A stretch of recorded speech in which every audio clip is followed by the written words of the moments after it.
আজ আমি তোমাদের এমন একটা জায়গায় নিয়ে যাব যেখানে বজরঙ্গলী স্বয়ং সঞ্জীবনী বটি আনার সময় বিশ্রাম করেছিল এবং এত সুন্দর শান্তির স্থান সবুজ প্রকৃতির মধ্যে সাথে রয়েছে অন্নপূর্ণা মন্দির। তোমরা কাঁচরাপাড়া কিংবা নৈহাটি স্টেশন থেকে টোটো ধরে চলে আসতে পারো মাদ্রালের হনুমান মন্দিরে।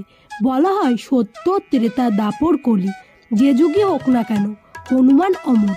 জানা যায় সঞ্জীবনী বটি আনার সময় হনুমানজি এইখানেই বিশ্রাম নিয়েছিল, যেই অবস্থায় বিশ্রাম নিয়েছিল সেইভাবেই হনুমানজিকে পুজো করা হয়। মান্যতা আছে এই হনুমানজির কাছে যাই চাওয়া হয় হনুমানজি তা পূরণ করেন।